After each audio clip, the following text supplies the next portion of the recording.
Good morning, Canada. Bonjour, Quebec. Today's I think it's probably around like 5:30 or so in the morning, and it's such a nice to be outside. I don't know what it is about very early in the morning, but as you feel that really there is, I don't know if it's more oxygen or something like this, but it's really energizing. And today I just wanted to share something with the outdoor enthusiast. I did build this fire pit, I don't know, a couple of years ago. Um but because the fire was always like not running very well, so I had to open or just slightly open this one here, and I used an old, the cover of the old fire pit, and this one here, so you just have a little bit of an airflow. And this is my stick, I guess, outdoor cooking area. And this is, as you can see, we had a couple of years ago, we had a major windstorm, and all these big trees have fallen. We had about 16 big trees, and I'm really not very big on cutting trees, but when you have trees like this damaged from the falling trees, unfortunately, they end up actually. Oh, Amelia, hello. Uh, so these some of the trees that we had, the city inspector is saying that they have to be cut because, unfortunately, once they have exposure like this, they get rotten. Some like these trees. Unfortunately, we have very large trees, and look, this is. I'm gonna give you an idea. This is as big. We're so lucky that you know, the, I mean, somebody was watching for us, and my neighbor's house. This is, look, so massive. Look at the, like, we were actually at a lake in the Laurentian for a couple of, like for a few hours, me and my 4-year-old son, and then we decided, okay, well, we're gonna go back, and boy, that was a very good decision. And as soon as we got home, then it turned really dark, and it was almost like a horror movie. And then we see these big trees. Like, this is massive. Was almost as high as these, even bigger than these trees. It was like a lot of them. They were here, uh, and look at this amazing trunk. It looks like a heart. Actually, I got quite a few for them just to give them to some friends. I love, drawing in wood. It's an old habit when I was living in the United Arab Emirates, which is a country I truly love. That was before Dubai was Dubai. The Sheikh Zayed Road was literally an empty building, empty street with like 3 buildings, residential building, and the Dubai World Trade Center building. Now, that's what you see at Sheikh Zayed Road. When I see every time that I go to Dubai now, it's amazing. But some of these big trees. Look at this. Like, this is one of the trees that we had to cut. We had somebody, a professional, obviously you cannot do that. This is another big tree. So this is so massive. Like, I mean, like some people were not as fortunate, and the trees hit their homes, and it's almost like 2.5 years later, and we're still struggling. And this is the fence I built. It was destroyed, and so this is, as you can see, we have a huge pile. Me and my neighbor, we have a huge pile of wood now. But look at these trees were uprooted. Like, the trees goes like this, bam, bam, bam. I was really scared, and I had my son with me. For a while, he was really scared. Like, this is like we have. This is behind it's a huge amount of wood that we had, but this is like the size of these pieces of wood. My God, it's incredible. So we have to dry them up, obviously, and I'm so grateful to a Quebecois friend, because when I was having through my concussion, I was certainly did not. But this entire pile of wood, I did help very, a little bit when I was having the concussion, but I was really unable. This is one of these nasty concussion symptoms that you cannot have a lot of energy. But my very good Quebecois friend, Christian, who actually helped me to clear up and organize this. And the other day I invite him for a breakfast. I will show it actually. He was showing me. I have to get his permission. Obviously, actually, I did get his permission to show that he's a very good outdoor man. I used to work with him at a ski resort, and I guess it shows that when you're kind with somebody, not all but some, they pay you back. But amazing. I mean, that's why when people say, "Oh, why did you go to Quebec?" Just for the people like Christian, who was every time that I came. When I was living in Ontario, in Brampton, Ontario, actually, I worked as an ambassador for the city of Brampton for about 3 years, as a business ambassador. But look at, this is the type of people which is I really want to share with the rest of Canada, that there is some amazing people in Quebec that you should not judge, and that stupid idea about stereotyping about Quebecers and separatists and things like this. Well, they have the right to, if they need to, people have the right for self-determination, I mean, according to law. But this is, and I've seen some truly amazing friends in Quebec that I mean, as an Anglophone who came to live here. I mean, at the beginning we had some tough times with the neighbors because they were not so sure. But now, we have some amazing friends like Simon, Christian, and some of the other people like JP. They're all Quebecois, and I never really like to live in a closed ethnic community or religious community. I think in Canada, if you're doing that, you're missing a big thing.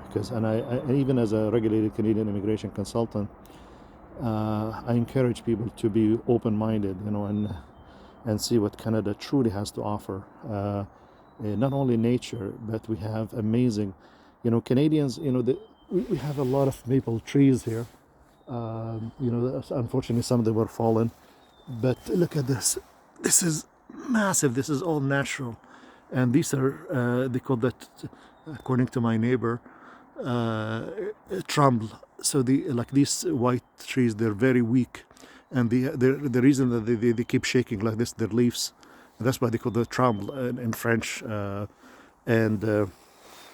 Well, excuse my French if it's not perfect, but I try. But I mean, this idea, I mean, I think, this wood, every wood was carried by a Quebecois friend of mine to help me while I was recovering from this concussion. So, English Canada, wake up and smell the roses, and you should really get to know your, people in Quebec a little bit more. And I understand the dilemma. When I was living in Ontario, I lived in Ontario for 20 years in Brampton and Mississauga and Toronto, when I was working for IBM and I'm running my business there, Canada International, and this is, well, I guess one of my little guy left his car here, but look at these massive trees. And I think, the people there's a misconception. I don't know if it's done intentionally between politicians, or because obviously we're always manipulated by politicians, and Canada's really no different. I mean, they say it's a democracy, but I think after COVID and after dealing with people like Krista Freeland, and I'm not so sure if it's a 100%, maybe like Trump, fake media, sometimes. I hope my faith in democracy have been shaken and stirred after COVID, but that's it is. I mean, but I share these comments with you because, I mean, I lived in Canada for about 35 years. I came here as an international student, and I lived with French Canadian, English Canadian, Jamaican families, East Indian or Sikh families, which I found some really amazing, very honest people in Brampton. I mean, obviously there's a very big community there.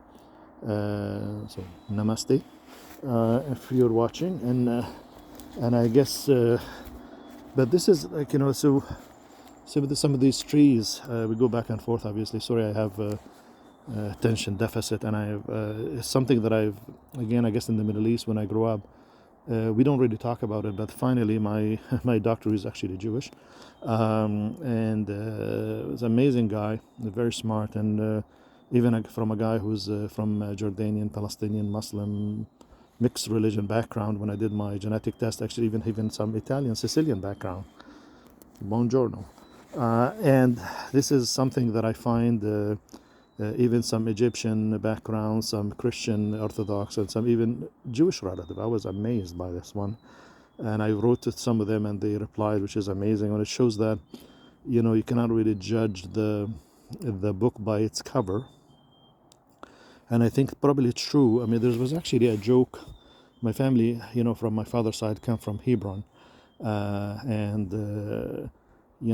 a joke that when the Muslim came from Arabia, and Umar ibn al-Khattab, who peacefully took the Holy Land from the Christian priest, and there is a joke when they came to Hebron and offer the people there to become Muslim, or stay what they are, but the majority were Jewish, and to offer them to to protect them, but they pay a small tax, to what they call it, jizya or whatever. It's really the conception is, and everybody pays taxes, but that is the taxes because they don't have to serve in the military, and they get protected. That's why. And I had discussion with an Israeli Facebook friend about this. I mean, he has certain thoughts, I have certain thoughts, but we have mutual respect. So even like Israelis and Palestinian, Jordanian, we can, even though that this war is very ugly, and I'm troubled by a huge number of casualties, especially children. I mean, I'm so disgusted by this. I'm so disgusted also by our politicians like Krista Freeland, who says, "Oh, I stand with Israel," and I've said, "Says who?" I mean, I'm a Canadian citizen. There's a demonstration every single city,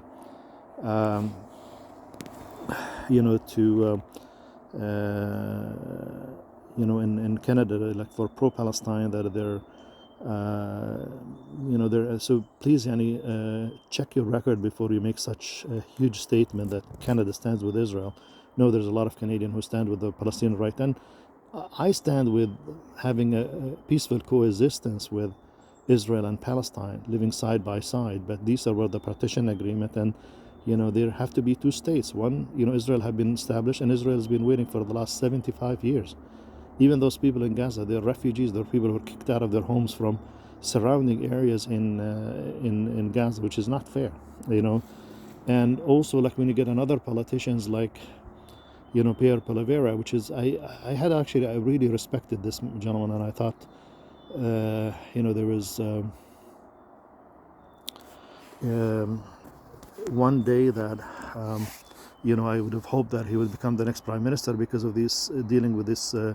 Unfortunately, I had a personal experience. I have to say that is to make a disclaimer. I have a conflict with the Ministry of Foreign Affairs after they have targeted me during a trip to Team Canada Trade Mission. I participated twice because I run my business for the last 27 years. And during a trip in Miami, they started asking me, the Trade Commissioner, a Canadian government official, they started asking me about, where I was born and what is my, and I said, well, near Bethlehem. And then the lady asked me, I'm talking about a Canadian government official here, at the Canadian consulate in Miami. Then she asked me if I was a Christian or a Muslim. And at that time, I didn't know that the genetic testing, and I have a Christian and a even, Jewish, background that I've, which is I respect, and I think that shows what the Middle East is truly made of. That they're, excuse me, I just think this concussion is terrible. When after talking, it just brings a lot of bad memories, and I think it's just and then she asked me if I was a Christian or a Muslim, and when I answered Muslim, they start ignoring me, marginalization. Even a trade commissioner, because we were in Miami, there was a group of trade commissioners from South America. So there was a Canadian trade commissioner from the Canadian embassy in Brazil. He actually threatened me after he knew that I was from a Jordanian Palestinian background, but I'm a Canadian citizen too. He threatened me. He told me that I will make sure that you will never participate in these events. And sure enough, even 2 years ago when I started another business, and I opened an office in Morocco. We tried to, basically flip the page and go. Unfortunately, the Ministry of Foreign Affairs, they refused. And they always like find these silly claims about. You're not, basically you're not dealing with a Canadian city, basically with a Canadian company, or you're manufacturing your product. It's a solar product actually that I'm an electronics engineer as well, and I used to work for IBM. And just because we're manufacturing our products in China, surprise, surprise. I mean, all the major solar companies in Canada and Germany, they always manufacture in China. But this is just like a way to discriminate. And I have to say that I'm really disgusted by the attitude of the trade commissioners of the Canadian embassies in Morocco, in Jordan, in United Arab Emirates. Actually, even one time I was, shortlisted for a job at the trade commissioner in Abu Dhabi, and the Canadian embassy didn't show up for the interview. You believe that? These are the people that we're paying our tax money to be our leaders and represent us overseas. But another guy in the consulate in Dubai, I was wanted to do something called the Canadian Trade Expo. It's just to help, small to medium-sized company who doesn't have the ability to market themselves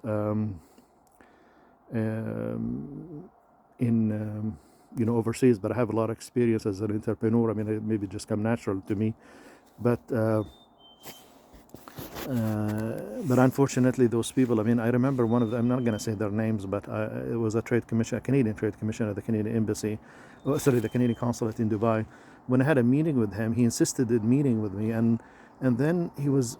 Part of that, he was just telling me that we're trying to do this Canadian Trade Expo and we want to start in Dubai. And because I lived in Dubai when I was young, and I think it's a very prosperous country and a great place where a lot of people come and visit. And we wanted to help, the smaller entrepreneurs like who doesn't have the experience, because a lot of the time you find an entrepreneurs who are very good at what they do, but they lack the skills for sales and marketing, which is critical for the success of these businesses.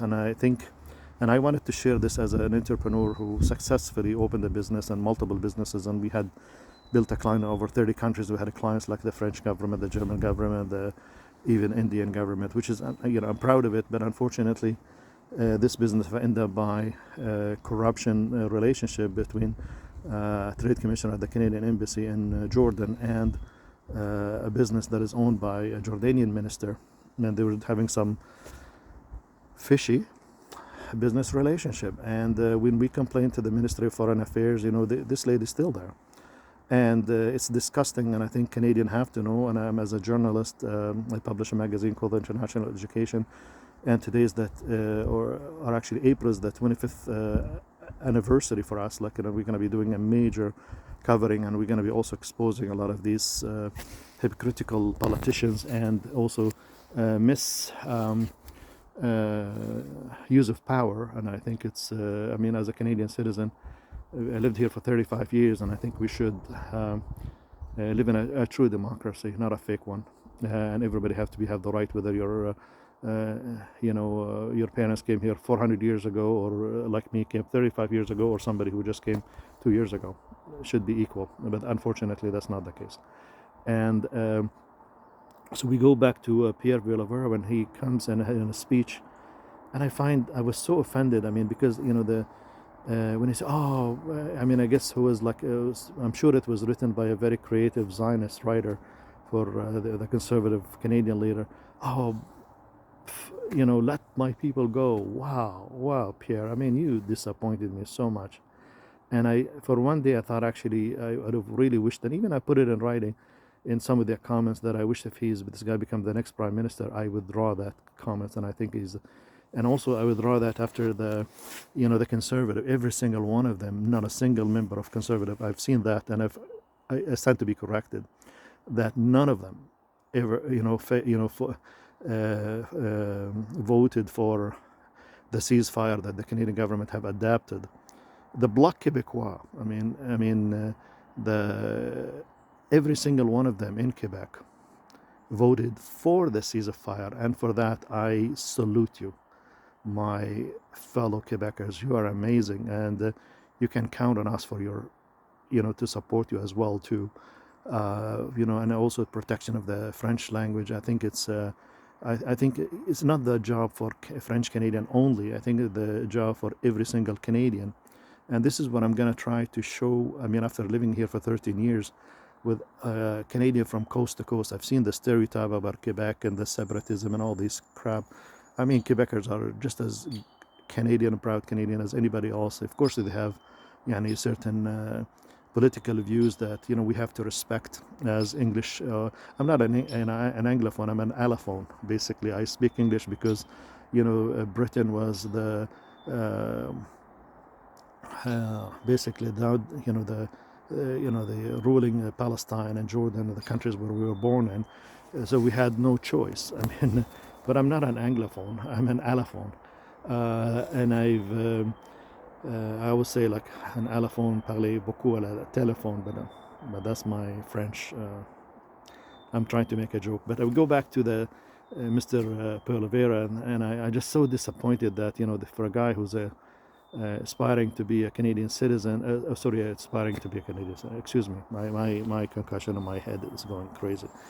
But inspiring to be a prime minister. The prime minister have to be. I'm not a politician, and I'm not going here to lecture you about. But as a Canadian citizen, I'm just sharing this with you. That if you want to be a prime minister, Mr. Pierre Poilievre, you have to be a prime minister for all Canadians, not the Zionist voters that you're trying to rally, or you're not voting for a ceasefire to protect children in Gaza, who are like about 14,000 people have killed. I mean, you're a father, my God, and then also you get this hypocrite, also the liberal hypocrite, Krista Freeland, who says, "Oh, can I stand with Israel?" I'm a Canadian citizen, and I never wanted to bring this up, but I mean, Israeli killed my grandmother in 1966, and to be exact, November 13, 1966, in Al Samu, Hebron battle, where I guess the Israelis were retaliating with this terrible policy that they used to inflict a lot of pain on I think there was an attack on Israeli I don't know, jeep or whatever, and then they retaliated by attacking by 400 soldiers in our village in Al Samu, Hebron. This is very well documented. Actually, I've seen a video where, excuse me, this medication is making me so thirsty. I mean, I'm sorry, but I guess have to drink some water. But I need to finish this because this is an important thought. And I think I was so offended by Pierre Poilievre. I mean, if you wanted to be my prime minister, I mean, you're so offended that supporting Israel and rallying the Jewish. I mean, of course you can do whatever you want. I mean, to do that. I mean, those politicians are so immoral, and I find it so disgusting by Western politicians who are using this rally because it's popular, or to say, oh, they support Israel. I mean, I support, peaceful coexistence with Israel. I mean, as a Canadian citizen, even though they killed my grandmother. But it's the only way out. I mean, if, an eye for an eye or a tooth for a tooth, we're going to end up with a lot of blind people and a lot of toothless people, which is, even for my own people or Canadian, Jordanian, Palestinians, because even West Bank, when it was part of Jordan until 1988, before late King Hussein, God bless his soul, the basically officially ended relationship with, so a Palestinian state can be, established. And this is according to the UN, partition plan, which is, and also according to Oslo Accord, which is never really materialized. So, but I guess, the problem with this, that, I mean, I'm trying to share my 2 cents because I lived in the Holy Land for 10 years, and I lived in the Middle East for about 19 years, and I've been living in Canada for 35 years. And I have maybe the privilege, when I work in Canada and working overseas, to deal with people from almost like 30 or 40 countries, and dealing from the simple people to even royalties. When I published the magazine, we have interviewed people from the royal family in the Hashemite in Jordan, and the royal family in Dubai, and like in the United Arab Emirates, like the head of Education USA, British Council, head of German Dad institutions. So this is an enriching, and I think this is one of the, when I came here, like I wanted to really, because of traveling is amazing, and it does, like, and I think this is in Canada, if you're open-minded, you really can go a long way. If I, learning about history, and I, thank God to my late dad, like he was a history professor and have told me, amazingly, I mean, sorry, I'm jumping from one topic to a topic, but I think they're all related. Before I came to Canada, I mean, my dad, said with me, and I said, oh, well, you're going to meet some, Christian and Jews, and you have to be nice to all of them. Amazingly, he never mentioned that the Jews or Israelis have killed his own mother. I was stunned. Like when I look at this, I know my dad have passed away in September 1st, 1998. And this was actually 6 months after I participated in the first Team Canada trade mission to Jordan, and the Canadian ambassador have invited him. And he was so proud, to see obviously his youngest son to, to be part of Team Canada, which is very inclusive. And that's why when we started this Jordan Education and Training Exhibition, which was encouraged by both Jordanian and Canadian officials. Actually, the first exhibition was patronaged by the Jordanian Minister of Education as well as the Canadian ambassador. And my dad was very, proud. And unfortunately, 6 months later, he passed away. But he never told me that the Israelis have killed his own mother, and actually he saw that. And I think, one time I was talking to, when I was in, at Sheridan College studying electronics engineering, my academic advisor was Jewish. And I told him, that, and none of that quite that story, but, we became friends. Even he invited me to his house, and we had a lot of good friends with my English teacher, who was also Jewish. If you're watching, nice to see you again, or hope you're doing well. But unfortunately, I've certainly been targeted. Every time that I went to, Seneca College because of my, Palestinian Muslim heritage. When I was at Vanier College, when I was at what other college, just because of that, and I find it disgusting, and I think we have to expose this. And but for these Western politicians like Chrysler Freeland and Pio Pilavera, just to kiss up to their Jewish voters on our expense, like we're a Canadian citizen, that we have lost family. My grandmother Fatma, that the Israelis, they shot her 11 times when she was looking for, because they attacked the village around 7 o'clock in the morning. And this is actually, you can see videos. And so this is, excuse me, I need to get rid of a glass of water because I'm so dried up now. And so this is, so troubling when I find these cowardly Western politicians in Canada and the US and Europe, kissing up to the, Zionist movement, and because they're trying to get vote or trying to get money. Sorry, I have to be blunt about this one. It was not really, because those people are so immoral. And they're so offensive to Canadians. I'm a Canadian citizen. My grandmother, she have grandchildren, myself, and great-grandchildren who are Canadian citizen. Pierre, I demand an apology from you because I think you're a disgusting politician, and I withdraw every single support.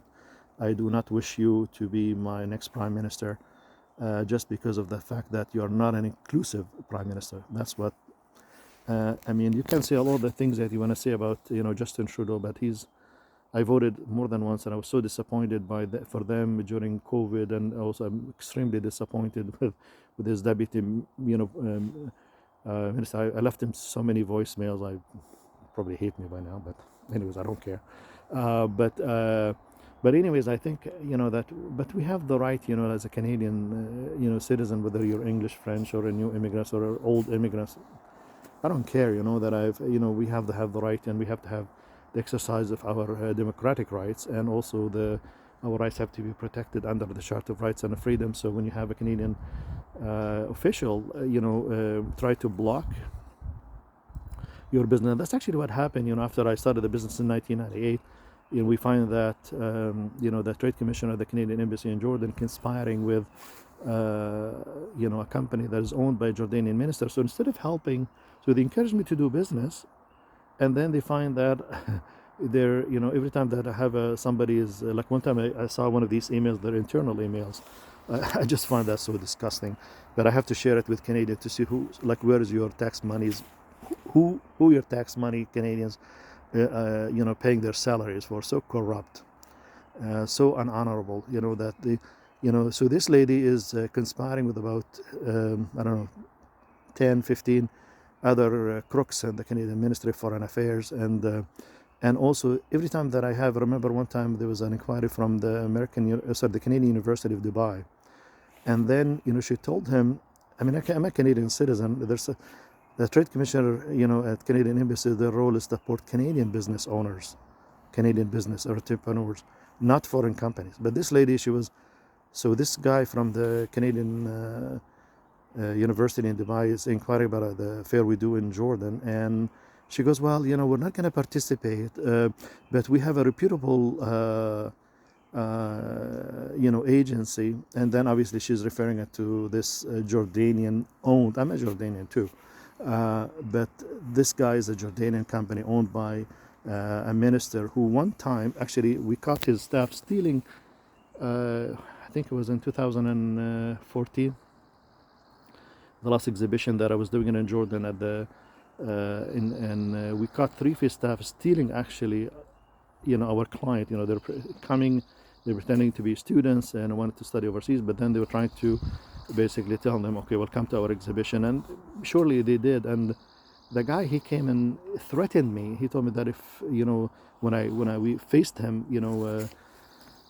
and he goes, well, I can bring 200 people to destroy your exhibition. There was like front of my staff, in front of my security people at this hotel. It's a 5-star hotel we have supported for a long time, and we complained to the Ministry of Foreign Affairs. It goes on deaf ears. I mean, they're protecting each other, and I think it's so disgusting. I mean, I'm asking for a full investigation for the conduct of the staff at the Canadian embassy in Jordan, because some of them, I believe, is not only discriminatory, I think some of them is criminal.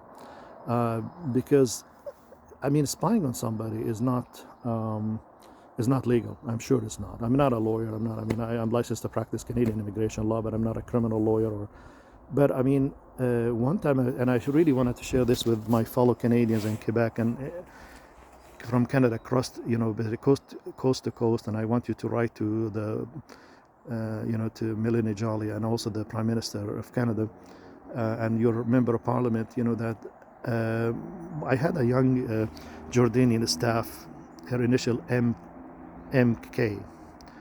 The Canadian government knows this. And so after she worked for me for about like maybe a month and a half or so, suddenly her computer just went bizarre and crashed everything and deleted. And then the following morning, I think somebody is watching, maybe my dad or somebody, or my grandmother, that the Israeli killed is watching for me from heavens. So the following morning, I had a meeting with the head of the Trade Commission at the Canadian Embassy in Jordan. And after I've passed the security and I opened the door to go to the Trade Commissioner, guess who I saw at the Canadian Embassy?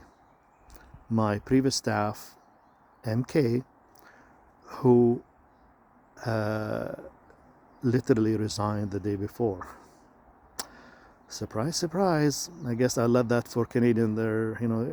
My fellow Canadians are smart. They can figure this one out. And then she basically put her head down. Obviously, she was ashamed that she got caught. Not because Khalids have superpowers, but just because maybe somebody was watching for him, and he wanted to expose this cowardly act by the staff at the Canadian Embassy in Jordan, and also in. My God, I really need some water, but I guess, this is like and I even like 2 years ago I've sent a letter to Minister Melanie Joly. I've sent it to every single minister since 2014, but they're really adamant at covering this up. And in 2016, I sent a letter to every single minister at the Canadian government, in Justin Trudeau cabinet, and Ralph Goodale, he replied, Honorable Ralph Goodale, said, when we had other people have say, well, we've seen your letters and we're going to be following up on it. So Ralph Goodale forwarded this complaint to, and including also the internal emails that I've got access to under the Canadian Access to Information Act, which is something that is amazing in Canada, that as a Canadian citizen you can get your file from any Canadian department, from even the security Canadian government, and then you can see. And in those 300 pages worth of emails, the Canadian ambassador in Jordan at that time, I don't want to get his name, but he's a coward. He was multiple things that I think are the violation of my civil rights and under the Canadian Charter of Right and Freedom. When he was saying that, this trade commissioner, obviously, and doing her best to harm my business, he told her name and then comma, be careful because Mr. Al-Khalaila can get access to our internal emails. And sure enough, I did, Mr. Ambassador. And shame on you, obviously. You're a disgrace to Canadian government, to Canadian values and Canadian democracy. And then another issue too, that the same minister, same ambassador. And I filed this complaint to the Canadian government multiple times, and it seems to be those guys are still in their positions, and I just wonder why. And so I guess and one time I wanted to, as a Canadian citizen, I named my company Canada International, CanadaInternational.com. And those people were so venomous, like one time actually a trade commissioner at the Canadian government asked me if I could give up this website. I said, why? Like, you're gonna pay me? And I guess that's, it's so disgusting. I guess, they don't feel that this trade commissioner, the Minister of Foreign Affairs, that a new Canadian is, basically, I don't think so. They want us to succeed. It's an absolute lie. Because I've seen their conduct for the last 23 years, and it's disgusting. And I've met some. Just to be a disclaimer, I met some Canadian ambassador like Stuart McDowell at the trade mission in 1998. He was an amazing man, and also George Sanders, and even a trade commissioner in Jordan in 1998. They were amazing people. But the rest after that, they were just a bunch of discriminatory cowards.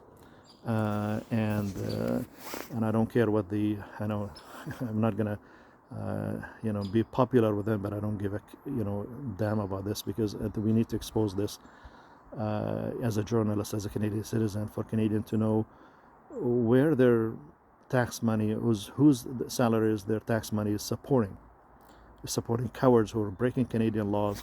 So they're spying on a Canadian citizen. They're preventing a Canadian citizen from knowingly and intentionally, and knowing that it's against Canadian law. The same ambassador in Jordan, when I wanted to open something called the Canadian Culture Center to promote Canadian culture, because I started my business to promote Canadian colleges, universities, and I have an article actually on our magazine. It's called Oh Canada. This is the first edition that I did in April 1999. I'm going to put it on our website if you want to read it.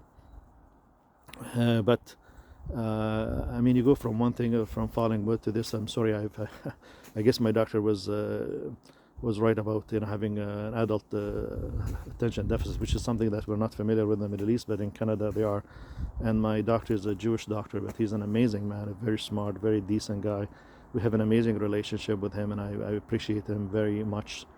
So I guess in Canada, I wish if the people in Israel and Palestine, they see the Canadian moral, where French Canadian and English Canadian, they fought each other for over 100 years, and there's brutal battles like the Plain of Abrahams, and which is history that we wanted to forget, but we want to learn from. My dad was a history professor as well, and I think it was also like a principal of a school, and I think it was in 1998 I wanted to started like a International Award of Excellence in his honor.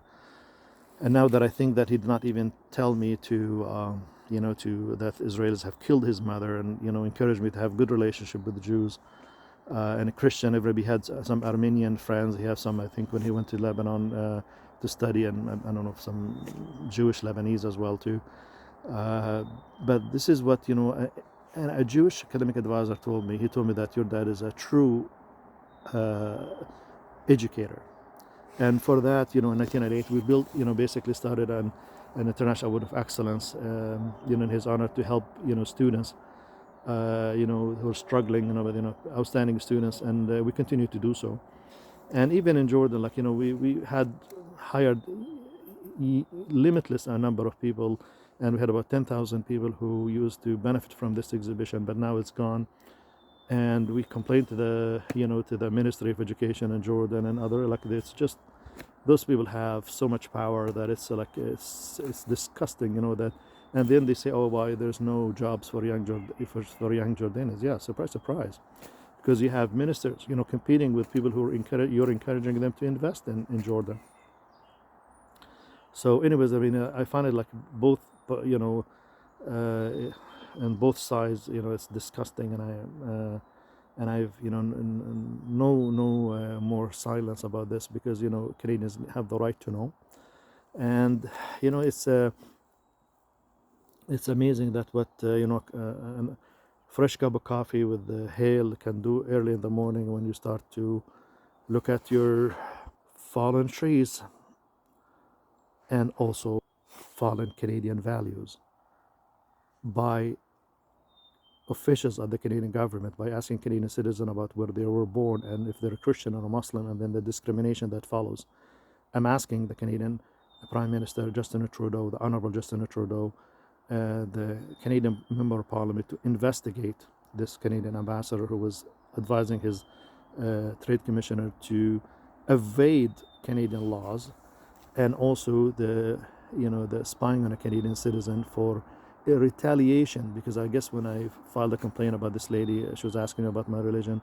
I don't know for sure if they fired or not, but one time I met the same head, SW, I'm not going to say their name, in NAFSA, because I'm part of the press. I go every year since 2003 to NAFSA, which is the largest international education exhibition in the world.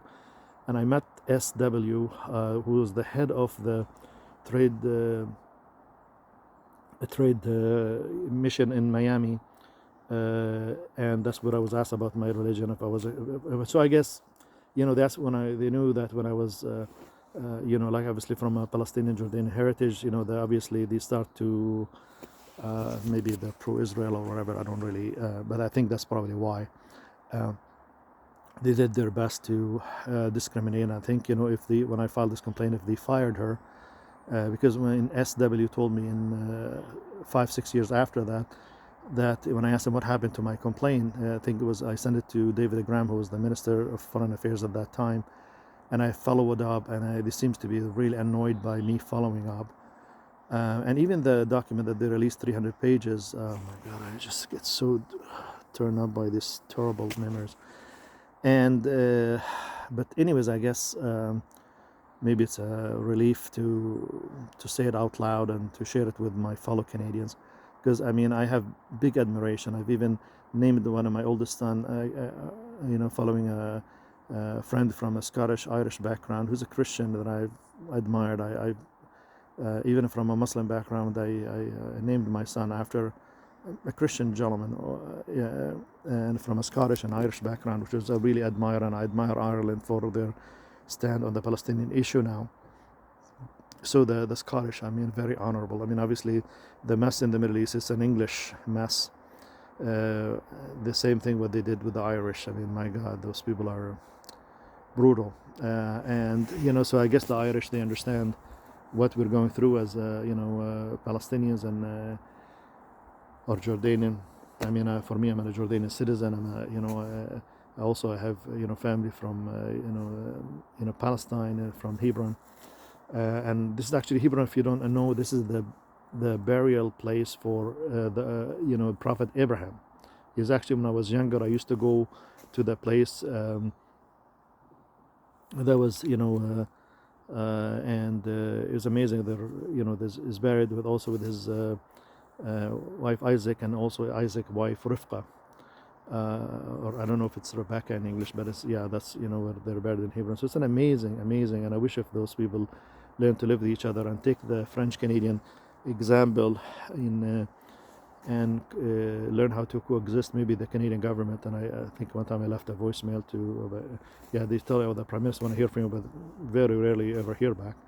But I think what I wanted to hear from the Prime Minister about my complaint about, investigating Krista Freeland for, not replying to the forwarding the files, and a written complaint. Also, investigating Melanie Joly, the Minister of Foreign Affairs, the current Minister of Foreign Affairs. I've sent her, basically a written complaint in about a year and a half ago. Never heard from her, and there's evidence about these emails, and even those emails, like, they're not complete. I mean, every single lawyer that I spoke with, they told me that they were not released properly, and there was some section that they were blocked, and I think they were just referring to my Palestinian heritage in this email, and they blocked them in black. But we need to expose that. And I've written, so many times to the Access of Information Director, and still these have not been released. I find it really deliberate act, and also the fact that Krista Freeland, when I this lady, she's out of control. I mean, I think definitely not worthy of being holding the second highest position in the Canadian government. And I think her stand also during the COVID and the truck demonstration. There was a peaceful demonstration, and I'm not going to take sides here, but but I think it was disgusting that she's definitely overreaching her power. And I think, from excuse me, I feel. And I guess we didn't leave third world countries' dictatorship as new Canadians, to be living under Krista Freeland dictatorship, and this is not acceptable. And as a journalist, I find it's disgusting, the attitude, and I find also, and I'm asking the Canadian government officially, publicly now, that what has been said enormous time for the last 21 years, I'm publicly sharing with the Canadian, and I wanted to actually start a petition where we're asking for a committee from the Canadian Parliament, to investigate the conduct of Krista Freeland, Melanie Joly, and every single Minister of Foreign Affairs since 2003 to this day, and also these ambassadors who basically targeting and helping their staff to cover up, including a criminal act that I was subjected to in Istanbul, Turkey. Actually, Krista Freeland, she was bitching about, unfortunately, the Saudi journalist who was killed in Istanbul. I don't want to get into it, but now we don't hear anything about it. And Krista, I'm a Canadian citizen, and I believe I was subjected by a criminal act from staff at the Canadian Embassy in Istanbul.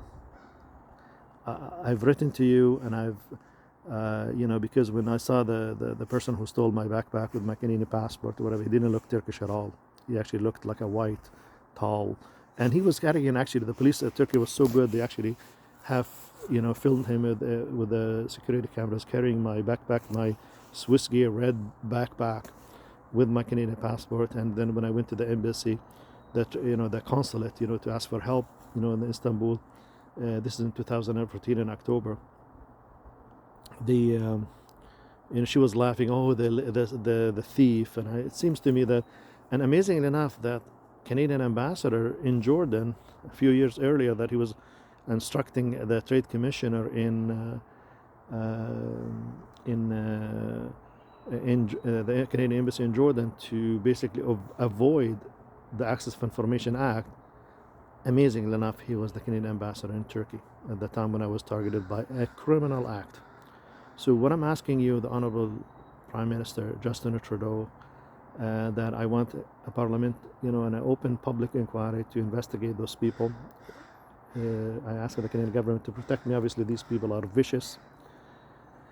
And I've done that in writing so many times. And it seems to me that whether you're Canadian from a Palestinian heritage, I mean, you should not be abused by pro-Israel or, some people who work for the Canadian government. So, I mean, to me, I feel that it's disgusting that we have to go through this, and I could make some stronger statement, but obviously, we're asking for a criminal investigation for the Canadian embassy in Jordan, the Canadian consulate in Istanbul, and also the discrimination from the Canadian embassy in the EU for missing an appointment. We have told you this a million times. Why you're not doing anything about it? I mean, this is disgusting. That this is a violation of Canadian my right as a Canadian citizen of the Charter of Right and Freedom. You keep and Krista Freeland, she's she's lecturing other countries like I'm not gonna name anything, but about human rights and whatever. I mean, I think Krista, you should be spending more time lecturing yourself and your staff about Canadian laws and human rights. I mean, because when I put in her Facebook like a very polite request, like to follow up what happened to the file that the Honorable Ralph Goodale have sent to her. She called me a moron. I'm not a moron, Krista. I'm a Canadian citizen, actually. And shame on you. I'm a journalist as well to calling Canadian citizen moron. I'm asking you to resign for it. You are definitely not worthy of holding the second highest position in the Canadian government. You're a disgrace to Canadian democracy. You and Melanie Joly as well. Maybe she's less evil than you, but I think for covering up this criminal act that I've been subjected to by staff of the Canadian Ministry of Foreign Affairs, purely because of my my Palestinian Muslim heritage. I mean, it's very clear to me. And I think Canadians should be outraged, and I'm going to open a petition. I want to see how many Canadians who can support this. That just because you work for the Ministry of Foreign Affairs or the Canadian government, that you're above the law if you break Canadian law. The Canadian government holds Canadian citizen liable if we park in the wrong spot, if we file our taxes late. But it seems to me that you have like multi-million corruption scanned by the Arrive Canada app. I'm also, one time I'm going to also do another story about a $10 million loan that I was given by the Ministry of Foreign Affairs to a staff of the Ministry of Affairs to promote Canada overseas. And those people end up actually competing with my business in Toronto, and also, like they kept collecting money, and then they declare bankruptcy while using the Canadian government logo. And I have complained to the Ministry of Foreign Affairs so many times, and ladies at the Ministry of Foreign Affairs told me, I'm not going to name them, that they were told, this Canadian Education Network, they were told not to use the Canadian government logo, and they kept doing it. And this is a staff of the Ministry of Foreign Affairs, so it's not the the Foreign Affairs and Arrive app was the first basically corruption story from those people. Is like there's always, and I'm gonna expose that as a journalist and an investigative journalist. And I've again, my fellow Canadian, my fellow Quebecers, I'm so grateful to be a Canadian. When we started our business, I didn't name it Jordan International or Palestine International. I named it Canada International. And I'm being targeted just because where I was born, and if I was Christian and Muslim. And then I found when I did my genetic test, like I have Christian, Jewish, and Italian, Egyptian, obviously from the Holy Land, Latvian, Arabic from Peninsula, and even a few percentage from Africa, from Nigeria. So no wonder I am a little bit dark. But as Canadians. Every time that I see the fall season since 1989, the first time when I saw the fall season, Canadians are like a maple leaf. They come from different shape, different colors, from different background, but they're all Canadian and they're all beautiful. Thank you very much for listening to me, and please, Honorable Prime Minister, act on this.